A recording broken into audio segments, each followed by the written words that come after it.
एक जंगल में बहुत तेज बारिश हो रही थी। उसी जंगल के एक छोटे से घर में रानो चिड़िया अपने बेटे कुकू के साथ रहती थी। कुकू बारिश के मजे लेने के लिए खिड़की के पास बैठा था। तभी उसकी माँ रानो चिड़िया गुस्से में उससे कहती है, कुकू बेटा, मैंने तुमसे कितनी बार कहा है ना कि बारिश के दिनों में खिड़की के पास मत बैठा करो, फिर भी तुम मेरी नहीं सुनते। चलो जल्दी से मेरे पास आ जाओ बेटा, खिड़की के पास मत बैठो। फिर कुकू मुंह लटकाए अपनी माँ के पास आ जाता है और अपनी माँ से पूछता है, मम्मा मम्मा, जब भी बारिश होती है आप मुझे ठीक से बारिश क्यों नहीं देखने देती हो? सब पक्षियों के बच्चे बारिश में खूब एंजॉय करते हैं, लेकिन आप तो मुझे खिड़की तक पर भी नहीं बैठने देती हो। न जाने आप बारिश से इतना क्यों डरती हो? मम्मा बताओ, कुछ हुआ था क्या जो आप बारिश से इतनी नफरत करती हो? अच्छा ठीक है कुकू बेटा, पहले तुम मेरे पास आओ, फिर मैं तुम्हें बताती हूँ कि मैं बारिश से इतना क्यों डरती हूँ, क्या वजह है मेरी, जिस वजह से मैं तुम्हें बारिश में बाहर खेलने नहीं जाने देती। फिर कुकू अपनी मम्मा के पास घोंसले में आकर लेट जाता है और अपनी मम्मा से कहता है, मम्मा अब आप बताइए मुझे कि आप बारिश से इतना क्यों डरती हो? तो फिर सुनो कुकू बेटा, ये तब की बात है जब मैं भी आपकी तरह बहुत छोटी थी। तब मुझे भी बारिश बहुत पसंद थी और बारिश में खेलना भी बहुत पसंद था मुझे। उस दिन शाम को आसमान पर काले घने बादल छाए हुए थे। जब मैं अपनी मम्मा से नदी पर जाने की जिद कर रही थी, तब मेरी मम्मा यानी कि तुम्हारी नानी ने मुझे बहुत मना किया और समझाते हुए उन्होंने कहा, रानो बेटी, ऐसे मौसम में बाहर जाना ठीक नहीं है। बादल घने हैं, इसलिए बारिश कभी भी शुरू हो सकती है। तुम घर में मेरे साथ रहो और यहीं बैठकर बारिश का मजा लो। मम्मा प्लीज, मैं बारिश का पानी नदी में भरते हुए देखना चाहती हूँ। मम्मा प्लीज मुझे जाने दीजिए ना, मैं पक्का वादा करती हूँ, बस आज जाने दीजिए, फिर मैं आगे से कभी जिद नहीं करूँगी।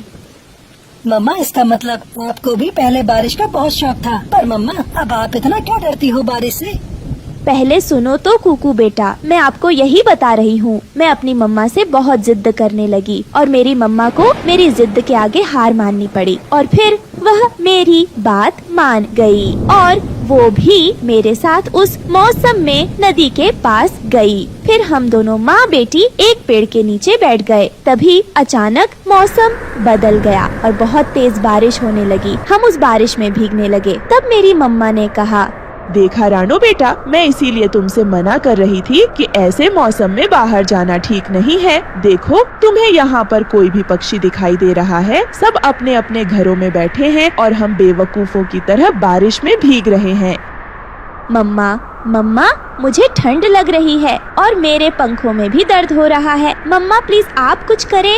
बेटा बारिश बहुत तेज है और हमारा घर तो बहुत दूर है। मैं पास में किसी पक्षी का घर देखकर आती हूँ, फिर हम दोनों बारिश रुकने तक वहीं रुक जाएंगे।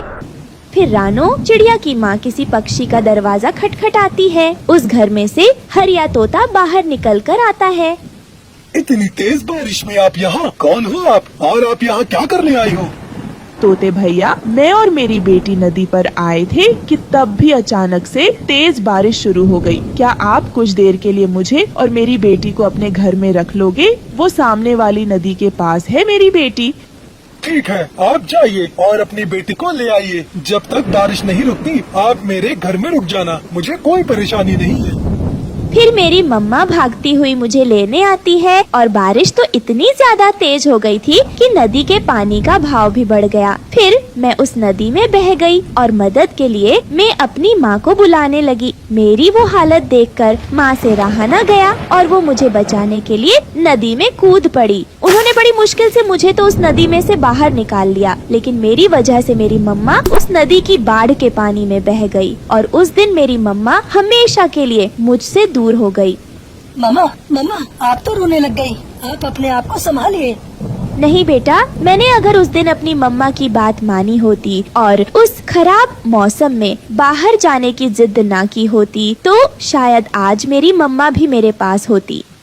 इसमें आपकी कोई भी गलती नहीं है माँ, ये सब तो एक हादसा था। बस आपका ये दोष है कि आपने खराब मौसम में बाहर जाना चाहा। लेकिन मम्मा ये भी तो होता है कि अगर भाग्य में हो तो वो होकर रहता है, उसे कोई बदल नहीं सकता। लेकिन बेटा मैं अपना कसूर समझती हूँ, क्योंकि मेरी वजह से ही वो सब हुआ था।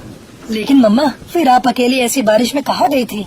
फिर मैं बंटी कबूतर के पास गई और जाकर उसे सारी बात बताई। वो कबूतर बहुत अच्छा था, उसने मेरी बात मानी और मुझे अपने घर में रखा, मुझे भोजन दिया और गरम घोंसला भी। लेकिन मैं सारी रात सो नहीं पाई और फिर सुबह होते ही मैं अपने घर वापस आई। लेकिन वहाँ जाकर देखा तो मेरा घर भी टूट चुका था और मुझे तो घर बनाना भी नहीं आता था। मैं उसे देखकर बहुत परेशान हो गई और रोने लगी। फिर सारी रात और सारा दिन बारिश होने के बाद में बारिश रुक गई। लेकिन मम्मा फिर आपने अपना घर कैसे बनाया? जब मैं वहाँ बैठी रो रही थी कि तभी वहाँ कालू कौवा आ जाता है और मुझे रोता हुआ देखकर वो मुझसे कहने लगा, छोटी चिड़िया, आप यहाँ बैठी क्यों रो रही हो? क्या बात है? आपकी मम्मी कहाँ है? कालू भैया, मेरी मम्मा जब रात को तेज बारिश हो रही थी तब मैं और मेरी मम्मा नदी पर बैठे थे। तभी तेज नदी की पानी में मेरी मम्मा बह गई और हमारा घर भी टूट गया। मैं इसीलिए रो रही हूँ, मेरे कोई अपना नहीं है, मैं अकेली हूँ यहाँ पर। छोटी चिड़िया, तुम चुप हो जाओ और मेरे साथ मेरे घर चलो। फिर वो कालू कौवा मुझे अपने घर ले गया और उन्होंने मुझे अपने घर रखा। वो तो दूसरे पक्षियों के घर बनाने का काम करते थे। वो जब भी घर बनाने जाते तो मुझे अपने साथ लेकर जाते थे। फिर ऐसे उन्हें देख देख कर मैं भी घर बनाना सीख गई। तो क्या मम्मा फिर आपने अपना घर बनाया? नहीं बेटा, जब तक कालू कौवा जिंदा था मैं उन्हीं के साथ रही। फिर एक दिन वो भी मुझे छोड़कर चले गए। जब वो मुझे छोड़कर चले गए तो मैंने भी उस जंगल को छोड़ दिया और इस जंगल में आ गई। जब आपके पापा मुझे मिले वो बहुत सुंदर थे और बहुत जवान थे। उन्होंने तो मुझे देखते ही मुझसे शादी कर ली। अभी हमारी शादी को 20 दिन ही हुए थे कि तेज बारिश में एक दिन उनका भी देहांत हो गया और तब से मैं इस बारिश से इतनी नफरत करती हूँ और इस बारिश ने मुझे बहुत दुख दिए हैं। मैं इसीलिए इस बारिश से इतना डरती हूँ, कहीं तुम्हें कुछ ना हो जाए। फिर ऐसे ही अपनी मम्मा की बातें सुनते सुनते कुकू सो जाता है। सुबह भी हो जाती है। रानो चिड़िया के साथ कुकू सुबह भोजन की खोज में जाता है। रात को बारिश होने की वजह से सारे पेड़ पौधे खिले हुए थे और फूल भी खिले हुए थे। पूरा जंगल भी हरा भरा था। वो दोनों माँ बेटे एक जगह बैठ जाते हैं। मम्मा बारिश होने से आपका डरना अपनी जगह सही है, लेकिन मम्मा अगर बारिश नहीं होगी तो हम पानी कहाँ से पिएंगे और ये पेड़ पौधे भी पानी कहाँ से पिएंगे? इसलिए बारिश होना भी जरूरी है माँ। बारिश तो एक खूबसूरत एहसास है जो हर किसी को महसूस करना चाहिए। हाँ मेरे कुकू बेटे, वो तो है। मैं भी कोशिश करती हूँ कि मैं सब भूल जाऊँ, लेकिन मैं नहीं भूल पाती। बस इसीलिए मुझे डर लगता है। पर मुझे तुम्हारी कही हुई सारी बातें अब समझ आ रही हैं। मैं तुमसे वादा करती हूँ अब की बारिश मैं तुम्हारे साथ खेलने चलूंगी। हम दोनों खूब मस्ती करेंगे। फिर उन दोनों को वहीं पास में थोड़ा भोजन मिल जाता है और वो दोनों माँ बेटे खुशी खुशी उस भोजन को खाते हैं और रानो चिड़िया अपना बारिश का डर हमेशा के लिए भूल जाती है। एक जंगल में रानो चिड़िया अपने 7 बच्चों के साथ रहती थी। तभी एक दिन, बाप रे इतनी बारिश, लगता है जरूर कोई बड़ा तूफान आने वाला है और मेरे साथ तो मेरे बच्चे भी हैं। इन्हें इन सब से भी बचाना है। मैं क्या करूँ? मुझे कुछ समझ भी नहीं आ रहा। हे ऊपर वाले, मुझे कोई रास्ता दिखाओ जिससे मैं इस भयानक बारिश से अपने बच्चों को बचा सकूं। तभी रानो चिड़िया की बेटी गुड़िया अपनी माँ से कहती है, मम्मा ये बारिश रुकेगी या नहीं? हम दोनों को बाहर खेलने जाना है। बताओ ना माँ, ये बारिश कब तक रुकेगी? मेरे बच्चों, इतनी बारिश में बाहर जाना ठीक नहीं। तुम दोनों यहीं रहो। मैं हम सबके लिए खाना लेकर आती हूँ और हाँ, बाहर जाने की कोशिश बिल्कुल भी मत करना। मैं जल्द ही लौटूंगी, तुम मेरा इंतजार करना। ये कहकर रानो चिड़िया भोजन लेने के लिए वहाँ से चली जाती है। आज जंगल में भारी बारिश और बड़ा तूफान आने वाला था, पर रानो चिड़िया को इसकी कोई खबर नहीं थी कि जो तूफान आने वाला है वो कितना भयंकर होगा। और बेखबर रानो अपने बच्चों को घोंसले में छोड़कर खाने की तलाश करने चली गई। तभी उसे रास्ते में भूरा चिड़ा नजर आता है। वो रानो चिड़िया से कहता है, अरे रानो, तुम इतनी बारिश में बाहर क्या कर रही हो? मैं तो किसी काम से घर से बाहर निकला था और मैं यहाँ इस भयंकर बारिश में आकर फंस गया हूँ। और यहाँ हवा इतनी तेज चल रही है कि लगता है कोई भयंकर तूफान आएगा। बस मुझे डर है कि किसी को कोई नुकसान न हो। और मेरे ख्याल से रानो चिड़िया, तुम्हें इस वक्त बाहर नहीं आना चाहिए था। फिर रानो चिड़िया भूरा चिड़ा से कहती है, हाँ वो तो ठीक है भूरा भैया, पर मैं क्या करूँ? बच्चों को भूख लगती है तो एक माँ को उनके खाने का इंतजाम करने बाहर जाना ही पड़ता है। चाहे कुछ भी हो जाए, एक माँ कभी अपने बच्चों को भूख से तड़पते हुए नहीं देख सकती है। इस वजह से मुझे इस भयंकर बारिश में अपने बच्चों को छोड़कर यहाँ आना पड़ा। मैं क्या करती, मेरे सिवा उनका कोई और है भी तो नहीं। वो दोनों ये सब बातें कर रहे थे कि तभी वहाँ से कालू और उसकी पत्नी गोरी कौवी गुजरते हैं। वो रानो चिड़िया और भूरा चिड़ा को वहाँ देखकर रुक जाते हैं और उनसे कहते हैं, अरे रानो और भूरा भैया, तुम दोनों भी बारिश के मजे ले रहे हो क्या? वैसे इस बारिश का क्या कहना, बहुत मजा आ रहा है हम दोनों को। हम तो इस बारिश सैर करने के लिए निकले हैं। अरे गोरी और कालू, क्या तुम दोनों पागल हो गए हो? ऐसी भयंकर बारिश और तूफान में कौन घूमने निकलता है? क्या तुम दोनों को अपनी जान प्यारी नहीं है क्या? हम दोनों की तो मजबूरी है जो हम यहाँ आकर फंस गए और हम यहाँ से निकलने का रास्ता ढूंढ रहे हैं, और तुम दोनों हो कि सैर करने निकले हो। चुपचाप से दोनों अपने घर जाओ, ना जाने ये मौसम कब बदल जाए। ओ रानो, तुम दोनों से क्या हंसकर बात कर ली? तुम तो हमारे ऊपर ऑर्डर जमा रही हो, और हम कोई बच्चे थोड़ी ना है। अपना अच्छा बुरा हम सब अच्छे से जानते हैं। तुम हमारी अम्मा बनने की कोशिश ना करो, समझ आई तुम्हें? आई बड़ी हमें बोलने वाली। और नहीं तो कालू जी, यही तो मौसम होते हैं घूमने फिरने के। हम थोड़ी तुम दोनों जैसे डरपोक हैं जो घर में छिपे बैठे रहे। चलो कालू जी, यहाँ से सारा मूड खराब कर दिया।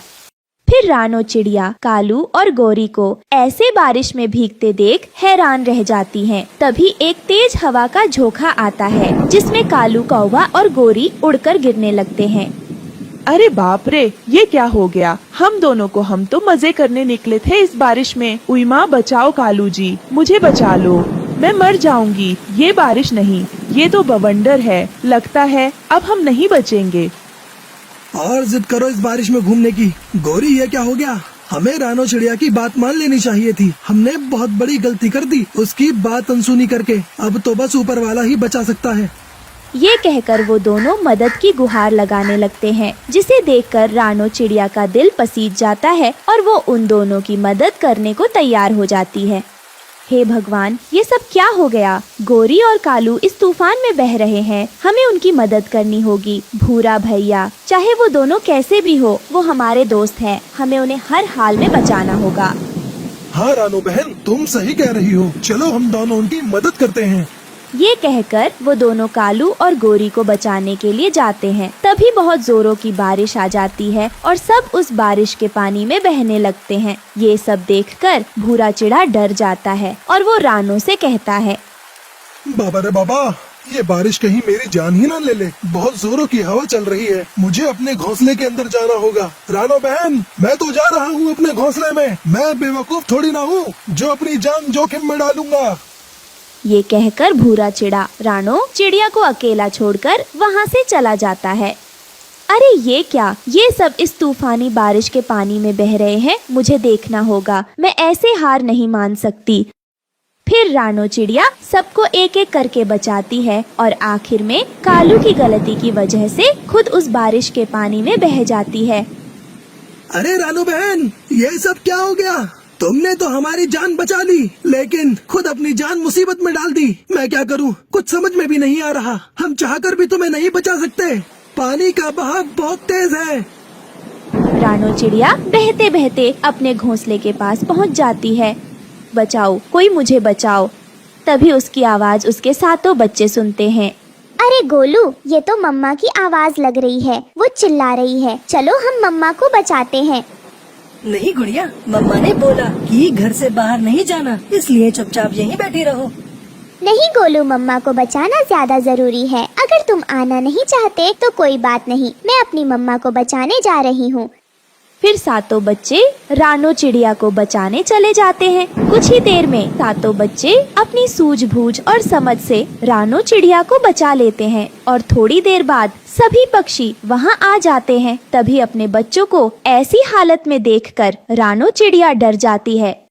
मेरे बच्चों, तुम सातों को मैंने मना किया था ना, पर तुम सातों ने मेरी बात नहीं मानी। अगर तुम सातों को कुछ हो जाता है तो मेरा क्या होता। पर जो भी हो, ये बारिश वाले तूफान ने काफी तबाही मचाई है, पर मेरे सातों बच्चों की बहादुरी के सामने ये कुछ भी नहीं। फिर भूरा चिढ़ा रानो चिड़िया से कहता है, बात तो तुमने बिल्कुल सही कही रानो, तुम्हारी बच्चियाँ बहादुर तो हैं, इसमें कोई शक की बात नहीं।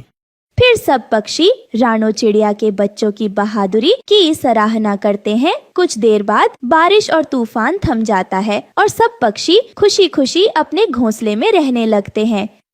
दूर किसी जंगल में रानो नाम की एक सुंदर और सुशील चिड़िया रहती थी। उसकी शादी पास वाले जंगल में रहने वाले भूरा चिड़ा से हुई थी। भूरा चिड़ा रानो चिड़िया को बिल्कुल भी पसंद नहीं करता था, क्योंकि उसका चक्कर लाडो चिड़िया से चल रहा था। वो रानो चिड़िया के साथ अच्छा व्यवहार भी नहीं करता था, रोज उसे लड़ता झगड़ता और उसे ठीक से बात भी नहीं करता था। लेकिन रानो चिड़िया उसके पिता की पसंद थी, इसलिए वो उसके साथ अपना ये रिश्ता निभा रहा था। रानो चिड़िया अपने पति को खुश करने के लिए उसका मनपसंद भोजन बनाती, क्योंकि उसकी माँ ने बताया था कि वह अपने पति को खुश रखने की हर कोशिश करे। एक ना एक दिन भूरा चिड़ा उसे पसंद करने लगेगा। समय पंख लगाकर उड़ने लगा। रानो चिड़िया 2-2 बेटियों की माँ बन गई थी। बेटियाँ पैदा करने की वजह से भूरा चिड़ा रानो चिड़िया से और ज्यादा नफरत करने लगा था। तब उसका ससुर उसे समझाते हुए कहता है, मत रो बेटी मत रो, मेरा बेटा नालायक है, उसे तेरी कद्र नहीं। जब उसे ठोकर लगेगी तो वह तेरे पास ही आएगा। तू फिक्र मत कर बेटी, मैं हूँ ना तेरे साथ। मैं तुझसे वादा करता हूँ, एक दिन मेरे बेटे को तेरी कद्र जरूर होगी और वो तुझे अपना समझने लगेगा। बाबूजी, वह मुझसे तो नफरत करते ही है और साथ में अपनी बेटियों से भी नफरत करते हैं। वो तो उन्हें बाप का प्यार भी नहीं देते। मेरी बच्चियां तो बाप के प्यार के लिए तड़प रही हैं, लेकिन इनका कठोर दिल है कि पिघलने को तैयार नहीं है। मैं कब तक ये सब सहती रहूंगी बापूजी? एक दिन सब ठीक हो जाएगा रानू बहू, तू ऊपर वाले पर भरोसा रख, वो सब ठीक करेगा। तू बस अपनी बच्चियों का ख्याल रख।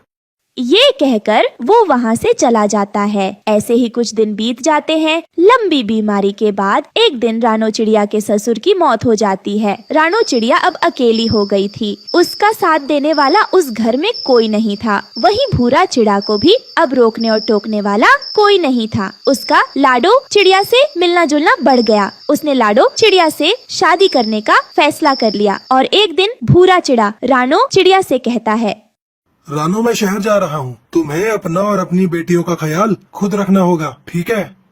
गुड़िया के पापा, आपके बगैर मैं अकेले घर में कैसे रहूंगी? पिताजी भी नहीं रहे। घर में एक मर्द का होना जरूरी होता है। दोनों बेटियां भी अभी छोटी हैं। मैं कैसे उन्हें संभालूं? अकेले मेरे लिए बहुत मुश्किल हो जाएगा। आप मत जाइए ना हमें छोड़कर। हमें आपकी बहुत जरूरत है। बच्चियां भी आपके बगैर नहीं रह पाएंगी। ये बात सुनकर भूरा चिड़ा गुस्सा हो जाता है। रानो मैं बहुत पहले शहर चला जाता, लेकिन पिताजी की बीमारी की वजह से रुका था, पर अब नहीं रुकूंगा। मैं जा रहा हूँ, मेरा इंतजार मत करना, मैं कभी वापस नहीं लौटूंगा। तुम अपनी और अपनी बेटियों की खुद देखभाल करना, मुझसे बिल्कुल भी उम्मीद मत लगाना, समझे तुम? मेरी कोई जिम्मेदारी नहीं है तेरी इन बेटियों को पालने की। वैसे भी ये दोनों मेरे ऊपर बोझ है, बोझ। ये कहकर भूरा चिड़ा अपनी पत्नी रानो चिड़िया और बेटियों को रोता बिलखता छोड़कर वहाँ से चला जाता है। वहीं जंगल के मोड़ पर लाडो चिड़िया भूरा चिड़ा का इंतजार कर रही थी। भूरा चिड़ा वहाँ आ जाता है। आ गए भूरा जी, कब से मैं आपका इंतजार कर रही थी। आपने इतनी देर क्यों कर दी? वैसे भी आप जानते हैं यहाँ पर कितनी धूप हो रही थी। मुझसे ऐसे इंतजार नहीं होता है। चलो जल्दी चले, आखिरी बस भी जाने ही वाली है। हाँ हाँ लाडो चलो, मुझे माफ कर दो, रानो चिड़िया की वजह से मुझे आने में देरी हो गई। ये कहकर भूरा चिड़ा लाडो चिड़िया के साथ शहर आ जाता है और एक किराए के घर में रहने लगता है। समय गुजरने लगा। 5 महीने गुजर गए। भूरा चिड़ा ने रानो चिड़िया की कोई खोज खबर नहीं ली कि वो जिंदा भी है या मर गई। वहीं लाडो चिड़िया भूरा चिड़ा के साथ रहते हुए तंग आ जाती है। भूरा जी, आपसे शादी करके मेरी जिंदगी बर्बाद हो गई। मैं अपने शौक पूरे नहीं कर पाती। सारा पैसा घर के किराया और राशन में चला जाता है। मुझे तो आप एक फूटी कोड़ी भी नहीं दे रहे हैं। इस तरह मैं आपके साथ नहीं रह सकती। मेरी बात माने, आप अपना पुराना घर बेचकर शहर में नया घर ले लो। कम से कम घर का किराया तो बचेगा और मेरी सारी परेशानी दूर भी हो जाएगी। ये तुम क्या कर रही हो लाडो? तुम्हें तो पता है उस घर में मेरी पत्नी और बच्चे रहते हैं। मैं कैसे वो घर बेच दूं? नहीं नहीं, मैं ये नहीं करूँगा। मुझे माफ कर दो लाडो। ये गलत हो जाएगा रानो चिड़िया के साथ। वो बच्चों को लेकर कहाँ जाएगी? ये सुनकर तो लाडो चिड़िया गुस्से से तिलमिला जाती है। तो आप भी सुन लो भूरा जी, अगर आप नया घर मुझे खरीद कर नहीं दोगे तो मैं अपनी माँ के घर चली जाऊंगी। फिर अकेले रहते फिरना। हाँ नहीं तो। ना लाडो ना, ऐसा मत करना। मुझे छोड़कर मत जाना। तुम्हारे बिना मैं मर जाऊंगा। तुम जानती हो मैं तुम्हें कितना प्यार करता हूँ। जैसा तुम कहोगी मैं वैसा ही करूँगा। ठीक है भूरा चिड़ा, मैं नहीं जाऊंगी, लेकिन इसके लिए तुम्हें मेरी बात माननी होगी। फिर भूरा चिड़ा घर बेचने के लिए लाडो चिड़िया के साथ गांव आता है। वह घर का दरवाजा खटखटाता है। रानो चिड़िया अपने पति को देखकर बहुत खुश होती है और उससे कहती है, आप आ गए जी, मुझे पता था आप एक ना एक दिन जरूर घर वापस आओगे। आप नहीं जानते मैंने आपका कितना इंतजार किया। रोजाना बच्चे आपके बारे में पूछते थे। पता है मैंने उन्हें कितनी मुश्किल से समझाया, लेकिन आपको यहाँ देखकर आज मैं बहुत खुश हूँ। तभी रानो चिड़िया ने लाडो को देखा तो उसने अपने पति से पूछा, सुनिए जी, यह चिड़िया कौन है और यहाँ पर ये क्या कर रही है? ये तेरी सौतन है। मैंने दूसरी शादी कर ली है। मैं ये घर बेचकर शहर में नया घर लूंगा, इसलिए तो मैं गांव आया हूँ। ये सुनकर तो रानो चिड़िया के पैरों तले जमीन निकल जाती है। सुनिए जी, मैं ये घर छोड़कर नहीं जाने वाली। इस घर में मैं ब्याह करके आई थी। अब मेरी अर्थी ही यहाँ से जाएगी। हाँ रानो, मैं भी देखती हूँ तू कैसे नहीं जाती है घर छोड़कर। यह घर मेरे पति का है और मैं उनकी पत्नी हूँ। तेरा इस घर पर कोई हक नहीं। भूरा जी, अभी इसे घर से निकाल बाहर करो, नहीं तो मैं अपने मायके चली जाऊंगी। चल निकल मेरे घर से। इस घर से तेरा कोई रिश्ता नहीं मुझसे। भूरा चिढ़ा मार मार कर रानो और उसकी बेटियों को घर से निकाल देता है। रानो चिड़िया उससे मिन्नतें करती है, लेकिन वो उसकी एक नहीं सुनता। तभी अचानक जंगल में बहुत तेज बारिश हो जाती है और रानो चिड़िया अपने बच्चों के साथ जंगल में चली जाती है और बारिश में भीगने लगती है। तभी उसे वहाँ कुछ बांस पड़े दिखाई देते हैं। बच्चों, तुम घबराओ नहीं, मैं हूँ ना। मैं तुम लोगों को कुछ होने नहीं दूंगी। क्या हुआ अगर तुम्हारे पापा ने हमें घर से बाहर निकाल दिया तो मैं अपने बच्चों के लिए अपने हाथों से बांस का घर बनाऊंगी। ये कहकर वो एक पेड़ पर बांस का घर बनाकर रहने लगती है। इस तरह 1 साल बीत गया। एक दिन गोरी रानो के पास आती है। अरे गोरी बहन, कैसे आना हुआ? रानो बहन, बात ही कुछ ऐसी थी, मुझे आना पड़ा। मैं शहर गई थी, वहाँ देखा भूरा चिड़ा जिंदगी और मौत से जूझ रहा है। उसे गंभीर बीमारी लग गई है। तो मैं क्या करूं गोरी बहन, वह लाडो तो है ही उसकी देखभाल करने के लिए। मुझे क्या, मैं तो अपने बच्चों के साथ इस बांस के घर में बहुत खुश हूँ। यही तो बात है रानो, वो लाडो भूरा को छोड़कर भाग गई। उसे डर था कहीं ये गंभीर बीमारी उसे ना लग जाए। भूरा तुझे बहुत याद कर रहा है और तुमसे मिलना चाहता है। मिलकर वह तुमसे माफी मांगना चाहता है। रानो, जो हुआ उसे भूल जाओ। एक बार तुम भूरा से मिल आओ, वो बस मरने के कागार पर है। रानो चिड़िया ने जब अपने पति के बारे में यह सब सुना तो उससे रहा न गया। वह अपने पति को लेकर अपने घर आई और उसकी खूब सेवा की। भूरा चिड़ा जल्द ही स्वस्थ हो गया और उसे अपनी गलती का एहसास हो गया। मुझे माफ कर दो रानो, मैंने तुम्हारे ऊपर बहुत जुल्म किए हैं, लेकिन उसके बावजूद तुमने मेरा इतना ख्याल रखा। मुझे बहुत पछतावा है। बापूजी सही कहते थे, तुम बहुत अच्छी चिड़िया हो, मगर मैंने तो तुम्हें कभी पत्नी का दर्जा दिया ही नहीं। तो मुझे माफ कर दो, मुझसे बहुत बड़ी भूल हो गई। फिर रानो चिड़िया अपने पति को माफ कर देती है, क्योंकि उसकी बेटियां अपने पिता को पाकर बहुत खुश थीं। फिर सभी खुशी खुशी उस बांस के घर में रहने लगते हैं।